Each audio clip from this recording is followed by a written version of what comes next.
আসসালামু আলাইকুম ওরহমতুল্লাহি ওবারাকাতুহু। বন্ধুরা, আশা করি মহান আল্লাহ তাআলার অসীম দয়া ও রহমতে সবাই ভালো আছেন। আজকে আলোচনা করব বড় পীর হযরতে আব্দুল কাদের জিলানী রাহমাতুল্লাহ আলাইহির জীবনী। পৃথিবীতে আগমনের পূর্বে হযরতে আদম আলাইহিস সালামের সঙ্গে বড় পীর রাহমাতুল্লাহ আলাইহি এই রূপ পরিচয় হয় মহিউদ্দিন আব্দুল কাদের নামে। সৃষ্টিকর্তা মহান আল্লাহ তাআলা, তিনি সর্বশক্তিমান এবং সর্বদাতা। তার শক্তির কখনো পরিমাপ করা যায় না। আল্লাহ তাআলার সবকিছু সৃষ্টির মধ্যে রহস্যের হাত ছানি রয়েছে। এ দুনিয়ার সবকিছুই তারই শ্রেষ্ঠত্বের পরিচয় বহন করে আছে। হযরতে আদম আলাইহিস সালামকে আল্লাহ তাআলা সৃষ্টি করে আলেমে আরওয়ান নামক স্থানে অবস্থান করার জন্য আদেশ দিলেন।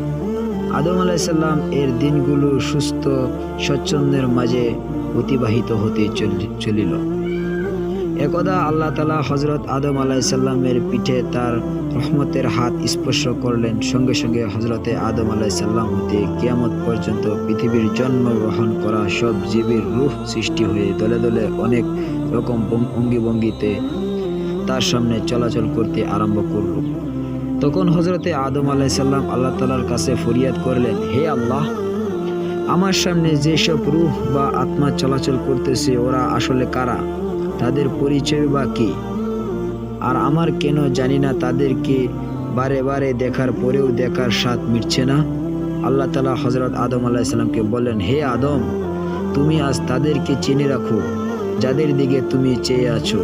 তাদেরকে একত্রে দেখার সুযোগ আর তোমার জীবনে হবে না। এরপর হযরতে আদম আলাইহিস সালাম চেয়ে দেখলেন যে প্রথমে নবী রাসূলগণের রূহ অর্থাৎ আত্মার কাফেলা, তারপর ওলি আল্লাহগণের আত্মার কাফেলা, এরপর দেখলেন মুমিন বান্দাদের কাফেলা। সেই আত্মাগুলো একের পর এক ঘুরে বেড়াচ্ছে এবং খুব সুন্দর কণ্ঠে পরিপূর্ণ দয়ালু আল্লাহ তাআলার নাম জিকির করতেছে। হঠাৎ হযরতে আদম আলাইহিস সালাম লক্ষ্য করলেন যে অলিগণের আত্মার দলের সামনে যে আত্মাটি চলাফেরা করতেছে সেই আত্মাটি খুবই সুন্দর আর মনোমগ্ন, সহসায় অনিন্দ্র সুন্দর। আত্মাটি হযরত আদম আলাইহিস সালামের জ্যোতি দর্শনে মগ্ন হয়ে আবার আল্লাহ তাআলার নিকটে ফরিয়াদ করলেন, হে আত্মার পরিচয় জানার জন্য। আল্লাহ তাআলা বললেন, হে আদম, তুমি সুসংবাদ শুনে রাখো, তোমার এই সন্তানের নাম মহিউদ্দিন আব্দুল কাদের।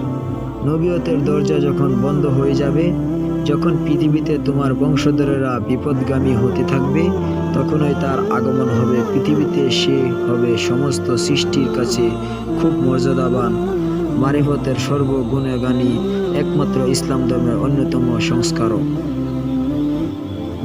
আমার আশেক বান্দা এবং আউলিয়া দরবেশদের মাঝ সর্বশ্রেষ্ঠ তার পিঠে থাকবে আমার প্রিয় হাবিব খাতিমুন নবী হযরত মুহাম্মদ সাল্লাল্লাহু আলাইহি সাল্লামের পায়ের চিহ্ন। আমার এই বান্দা ইসলামের গৌরব ও নীতিমালাকে সংসদ গবদ্ধ করে দুনিয়া ও আখিরাতকে স্বীয় কীর্তি প্রতিষ্ঠা করবে। আল্লাহ তাআলা এই বাণী শ্রবণ করে হযরত আদম আলাইহিস সালাম খুবই আনন্দিত হলেন। মহান আল্লাহ তাআলার উদ্দেশ্য শুকর গুজারি করলেন এবং মাথা নত করে সিজদা করলেন, আকর্ষণ করে নিলেন। তখন হযরত আদম আলাইহিস সালামের আত্মাটি অপূর্ব। এই পৃথিবীতে হযরত মুহাম্মদ সাল্লাল্লাহু আলাইহি সাল্লামের জীবনীতে খুশির সংবাদ। একদা মদিনা শরীফে একটি গাছের ছায়ার নিচে আল্লাহ তাআলার প্রিয় হাবিব হযরত মুহাম্মদ সাল্লাল্লাহু আলাইহি সাল্লাম, তার প্রিয় দুহিত হযরত হাসান রাদিয়াল্লাহু তাআলা আনহা ও হযরত উসমান রাদিয়াল্লাহু তাআলা আনহুর সঙ্গে আলাপ। এক সময় হযরত রাসূলুল্লাহ সাল্লাল্লাহু আলাইহি সাল্লাম তার কনিষ্ঠ দৌহিত্র হযরত হুসাইন রাদিয়াল্লাহু তাআলা আনহাকে প্রশ্ন করলেন, প্রয় হুসাইন, আমার অবর্তমানে যদি কোনো লোক তোমার সঙ্গে মূল শত্রুতা করে বা অন্যায়ভাবে তোমাকে কষ্ট দেয় অথবা তার স্বার্থ সিদ্ধির জন্য শক্তি প্রয়োগ করে, তাহলে তুমি তার সঙ্গে কেমন ব্যবহার করবে? আশা করি পোষণ করো। হযরতে হুসাইন রাদিয়াল্লাহু তাআলা আনহা তার নানার প্রশ্নের প্রতি উত্তরে বললেন, হে আমার নানাজি, যদি আমার উপর কেউ অন্যায় অত্যাচার এবং জুলুম করতে থাকে তাহলে আমি তাকে প্রথমে এবং দ্বিতীয়বার ক্ষমা করিয়া দিব, কিন্তু যদি সে তৃতীয়বার আমার কঠোর হাত হতে রক্ষা পাইবে না, সে যদিও বন জঙ্গল পাহাড় পর্বতে অথবা দুর্গম গুহায় লুকিয়ে থাকে, তারপরেও তার অপকর্মের ফল তাকে ভোগ করতে হইবে। হজরতে মুহাম্মদ সাল্লাল্লাহু আলাইহি সাল্লাম হযরত হুসাইন রাদিয়াল্লাহু তাআলা আনহার এই মুখে এই ধরনের উত্তর শুনিয়া খুবই আনন্দিত হলেন। হজরত মুহাম্মদ সাল্লাল্লাহু আলাইহি সাল্লাম হুসেনের পিঠে স্নেহের হাত বোলাতে লাগলেন এবং তাহাকে উদ্দেশ্য করে বলিলেন, হে আমার নয়নের মণি, ন্যায় ও সত্যের মৃত প্রতীক, তুমি হলে হজরত আলী রাদিয়াল্লাহু তাআলা আনহা এর যুগের সন্তান। ভবিষ্যৎ তোমার বংশের সকল রত্নের আবির্ভাব ঘটবে, আর যারা আবির্ভাব করবে তারা সবাই হবে একজন ইমাম। হে আমার বংশের আলো, তোমার মাধ্যমে পৃথিবীর বুকে আমার বংশের দ্বারা টিকে থাকবে। অত্যন্ত মনোযোগ সহকারে তুমি তাদের নাম শুনিয়ে রাখো। তাদের নাম অপর পাতায় দেওয়া হইল। হজরতে জৈনুল আবেদিন রহমতুল্লাহ আলাই, দ্বিতীয় হজরত মুহাম্মদ বাকের রহমতুল্লাহ আলাই, তৃতীয় হজরত জাফর সাদেক রহমতুল্লাহ আলাই, চতুর্থ হজরতে মুসা কাজিম রহমতুল্লাহ আলাই, পঞ্চম হজরতে মুসা আলী রেজা রহমতুল্লাহ আলাই, ষষ্ঠম হজরতে জুনাইদ রহমতুল্লাহ আলাই, সপ্তম হজরতে আলী আকসার রহমতুল্লাহ আলাই, অষ্টম হজরতে হাসান খালেস রহমতুল্লাহ আলাই, নবম হজরতে ইমাম মাহদি রহমতুল্লাহ আলাই। এরপর হজরতে মুহাম্মদ সাল্লাল্লাহু আলাইহি সাল্লাম হুসেন রাদিয়াল্লাহু তাআলা আনহুর দিক হতে নিজেকে সরিয়ে শ্রেষ্ঠ নাতি হজরত হাসান রাদিয়াল্লাহু তাআলা আনহুকে লক্ষ্য করে খুব শান্ত কণ্ঠে বললেন, হে আমার আদরের নাতি হাসান, নবী নন্দিনীর আসলের ধন, তোমাকে আমি একটি কথা জিজ্ঞেস করি, মনোযোগ সহকারে শুনো। যদি কোনো লোক আমার ওফাতের পরে তোমার প্রতি খারাপ ব্যবহার করে অথবা তোমার ক্ষতি করার জন্য তোমার পিছনে লাগে কিংবা তোমাকে অনেক দুঃখ কষ্টের মাঝে পতিত করে অথবা অকারণে তোমাকে অত্যাচার করে, তাহলে তার সাথে তুমি কি ধরনের আচরণ করবে? একজন শান্ত প্রকৃতির লোক ছিলেন হজরত হাসান রাদিয়াল্লাহু তাআলা আনহা। তিনি বিচলিত না হয়ে হজরত মুহাম্মদ সাল্লাল্লাহু আলাইহি সাল্লামের প্রশ্নের প্রতি উত্তরে খুব শান্ত স্বরে খুব বিনিময়ের সাথে বলিলেন, হে আমার নানাজি, আমি প্রমাণ চেষ্টা করব তাদের সাথে, অর্থাৎ শত্রুদের সাথে সদ্য ব্যবহার করে তাদের মন জয় করার চেষ্টা করব। অসদ্য ব্যবহারকারীকে শ্রেয় ভালো ব্যবহারের মাধ্যমে তাদের সৎপথে আনার চেষ্টা করব। শত্রুদের আমি ক্ষমা সুন্দর দৃষ্টিতে দেখব। প্রতিহিংসা প্রতিশোধমূলক আচরণ হতে আমি নিজেকে হেফাজত করার জন্য যথাযথ চেষ্টা থাকব ইনশাআল্লাহ। হজরত মুহাম্মদ সাল্লাল্লাহু আলাইহি ওয়াসাল্লাম তার প্রাণের চেয়ে প্রিয় হজরত হাসান রাদিয়াল্লাহু তাআলা আনহুর উত্তরে শুনে, অর্থাৎ তার ন্যায় পরায়ণতা, সত্যনিষ্ঠা ও সৎ সাহস দেখে খুবই সন্তুষ্ট হলেন।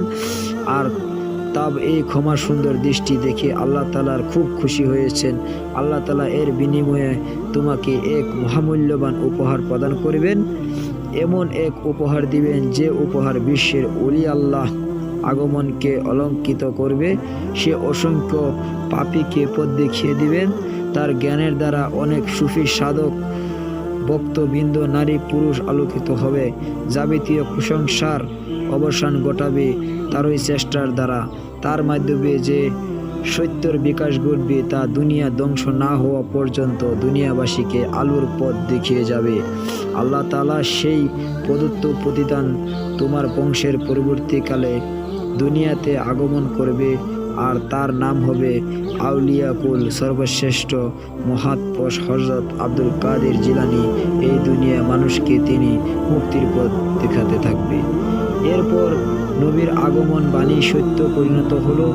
ইসলামের মহাবিপদের সময় হজরত হাসান রাদিয়াল্লাহু তাআলা আনহা এবং বংশে আল্লাহ তাআলার ইচ্ছায় জন্মগ্রহণ করলেন হজরতে বড় পীর আব্দুল কাদের জিলানী রহমতুল্লাহ আলাই। বড় পীর হযরত আব্দুল কাদের জিলানী মাতৃপিতৃ দুই দিক হতে মহানবী হযরত মুহাম্মদ সাল্লাল্লাহু আলাইহি সাল্লামের রক্ত লাভ করেছিল। মুসলিম জাহানের অবস্থা কেমন ছিল বড় পীর রহমতুল্লাহ আলাইয়ের আগমনের সময়? বড় পীর রহমতুল্লাহ আলাইয়ের আগমনকালে সমস্ত মুসলিম দুনিয়ায় এক নৈরাজ্যর বিশিকা ছড়িয়ে পড়েছিল। বাগদাদ, মিশর এবং মধ্য এশিয়ার মুসলমান রাজা বাদশাগণের মাঝে হিংসা বিষণ জমাট বেঁধে উঠেছিল। একে অপরের সহযোগিতা ও বন্ধুত্বের উজ্জ্বল আলা প্রায় নিবু নিবু হয়ে গিয়েছিল। মুসলিম জাহানের এমন পরিস্থিতির জন্য যারা ইন্ধন জুগিয়েছিল, যাদের দ্বারা মুসলিম জাহানের অবিচার অনাচার ঢুকিয়ে পড়েছিল, তারা হলেন বাগদাদের আব্বাসী খলিফাগণ। আবু মুসলিম খুরাসানির সহায়তায় বিপ্লবের দ্বারা বনি উমাইয়ার রাজত্ব তার ধূলিসাৎ করেছিলেন। সম্পদের অপচয় ও ক্ষমতার অপব্যবহার নিছক পার্থিব লালসার ক্ষেত্রে সম্পূর্ণ দুনিয়ার বুকে তারই ছিল উপরের স্তরে। জনসেবা, আত্মত্যাগ, মমতা, দয়া, উন্নয়নমূলক কাজের দিকে তাদের কোনো উৎসাহ ছিল না। ইসলাম ধর্ম প্রচারের রক্ষণাবেক্ষণের জন্য তারা ছিল সম্পূর্ণ উদাসীন।